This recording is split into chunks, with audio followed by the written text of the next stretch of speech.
1946년 경주에서 발굴된 신라인의 무덤에서 뜻밖의 유물이 출토되었다.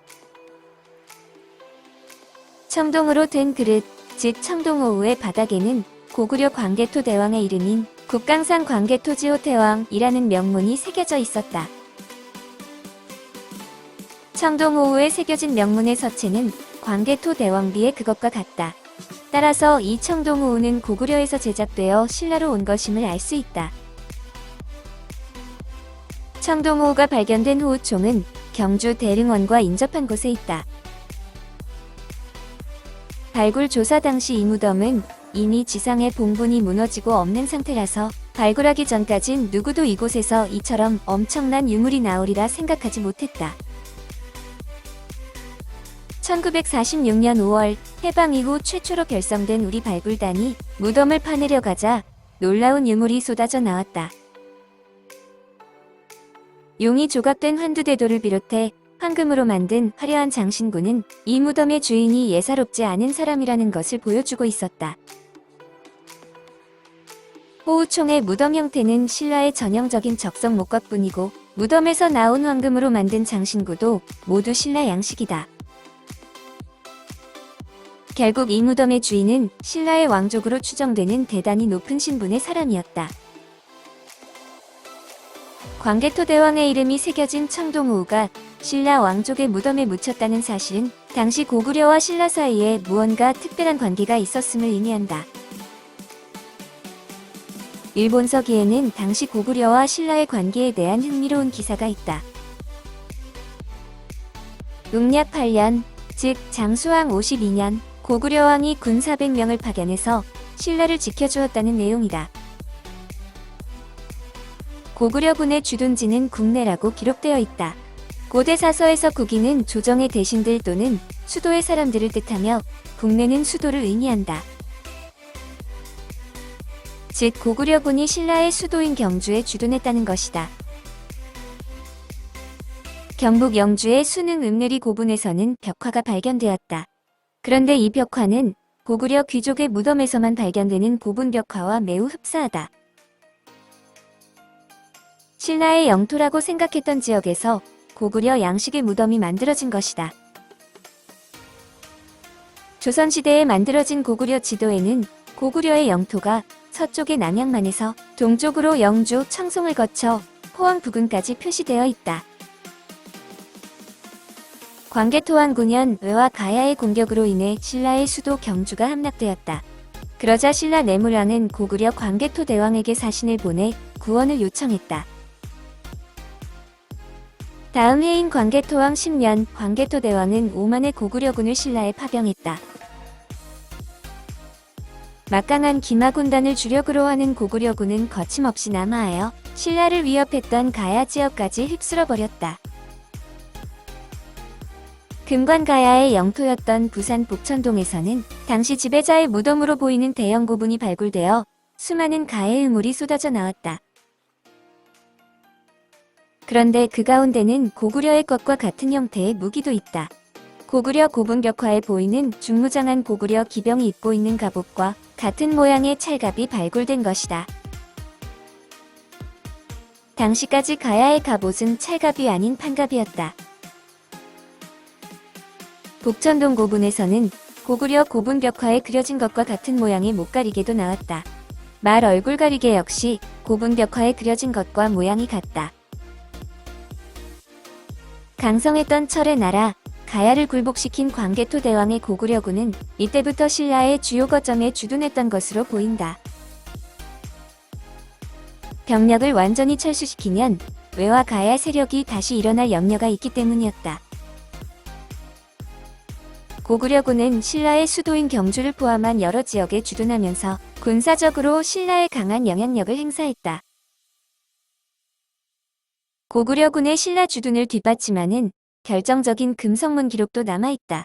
충주 고구려비에는 신라톤의 당주라는 명문이 있다. 신라의 영토 내에 당주가 있었다는 뜻인데 당주는 군사령관을 의미한다. 광개토 대왕비에도 왕당이라는 명문이 등장한다. 신라 영토 내에는 고구려의 군사령관이 이끄는 군대가 주둔하고 있었다. 일본 서기에 따르면 웅력 8년, 즉 장수왕 52년 신라에 주둔하던 고구려군이 휴가 때 신라인을 말잡이로 삼아 고구려에 갔다고 기록되어 있다.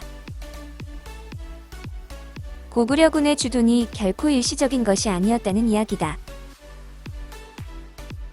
신라는 외와 가야에게 수도가 점령당한 위기에서 벗어나기 위해 고구려의 광개토 대왕에게 구원을 요청했는데 이것이 고구려군의 신라 주둔으로 이어지게 된 것이다. 청동호우에는 국강상이라는 글자가 있다. 이는 광개토 대왕이 죽어서 묻힌 곳을 의미한다. 고구려에서는 왕이 죽어서 묻힌 곳을 시우로 삼았다. 고국원왕은 고국원에, 고국양왕은 고국영에 묻힌 왕이라는 뜻이다. 따라서 이 청동호우는 광개토 대왕이 국강상에 묻힌 뒤에 만들어진 것이다. 청동호우가 만들어진 시점은 을묘년이다. 광개토 대왕이 사망한 시점은 광개토왕 22년인데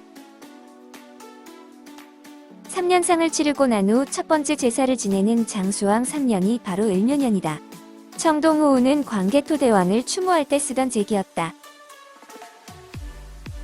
청동호우에는 호우십이라는 글자도 있다. 1946년 당시에는 이 의미를 해석하지 못했다. 그러다 보니 십자가 단순한 기호라는 의견도 있었다. 그런데 광개토 대왕의 무덤인 해왕릉 부근에서 출토된 청동방울에 96이라는 숫자가 적혀 있다. 이 방울이 96번째로 만들어진 방울이라는 의미로 볼 수 있다. 결국 청동호우에 새겨진 호우십은 이 호우가 10개 남짓 제작된 특수한 그릇이라는 것을 의미한다. 신라 내무랑 37년, 즉 광개토왕 2년, 내무랑은 자신의 조카인 실성을 고구려의 볼모로 보냈다. 내무랑이 광개토 대왕에게 구원을 요청했던 광개토왕 9년 이전에 이미 고구려와 신라의 관계는 대등하지 않았다. 신라 내무랑 46년, 즉 광개토왕 11년 7월, 고구려의 볼모로 있던 실성이 신라로 돌아왔다. 그리고 7개월 후인 신라 내무랑 47년, 즉 광개토왕 12년 2월, 내무랑이 죽자 고구려에서 볼모 생활을 하다가 돌아온 실성이 왕위에 오르게 된다. 내무랑에게는 아들이 셋이나 있었지만 모두 어리다는 이유로 왕위에 오르지 못했고 고구려의 도움을 받은 실성이 즉위한 것이다. 이후 상당한 기간 신라는 고구려의 강한 영향력 아래에 놓이게 되었다. 신라 실성왕 11년, 즉 광개토왕 22년, 실성왕은 내무랑의 둘째 아들인 보코를 고구려의 볼모로 보냈다. 보코는 장수왕 6년까지 고구려에서 6년간 머물렀다. 결국 청동호우가 만들어진 을묘년, 즉 장수왕 3년, 보코는 고구려에 있었다. 따라서 장수왕 6년 보코가 신라로 돌아올 때 이 청동호우를 가지고 왔을 가능성이 있다. 신라 실성왕 16년, 즉 장수왕 5년, 실성왕은 내무랑의 첫째 아들 눌지가 덕망이 있으므로 자신의 왕권을 위협이 된다고 판단하여 고구려군의 힘을 빌려 그를 죽이려 했다. 하지만 실성왕의 부탁을 받은 고구려군은 오히려 실성왕을 죽이고 눌지를 왕위에 올렸다. 신라의 수도인 경주에 군대를 주둔시킨 고구려는 신라의 내정에 깊숙이 개입하는 것은 물론 왕마저도 마음대로 바꿀 정도로 큰 정치적 영향력을 행사했다. 광개토 대왕비에는 당시 고구려와 신라의 관계가 잘 나타나 있다. 예전에는 신라의 왕이 직접 고구려에 와서 보고하거나 지시를 받은 일이 없었는데 광개토 대왕대에 이르러 직접 와서 조공했다는 것이다. 이를 친조라 하는데 고대 동아시아의 외교 관계에서 친조는 예속의 정도가 가장 강한 것이다. 충주 고구려비에는 고구려의 왕이 신라의 매금, 즉 왕에게 의복을 하사했다는 기록이 있다. 이는 신라를 고구려의 질서 속으로 편입시키는 의식이었다. 백제, 가야 그리고 외의 공격에 시달렸던 신라는 고구려 광개토 대왕의 구원으로 위기에서 벗어났지만 그 대가로 고구려의 속국이 되고 말았다. 일본 서기에는 웅려 8년, 즉 장수왕 52년 신라의 왕, 즉 자비왕이 집안에 있는 수탉을 죽이라고 했다는 이상한 기록이 있다. 여기서 수탉은 조우관, 즉 새의 깃을 꼽은 절풍모자를 쓴 고구려 병사를 빗대서 말한 것이다. 결국 이 기록은 신라 땅에서 고구려군을 몰아낸 것을 상징적으로 표현한 것이다. 신라는 이처럼 국력을 키워가며 점차 고구려의 오랜 속국 신세를 벗어나고 있었다.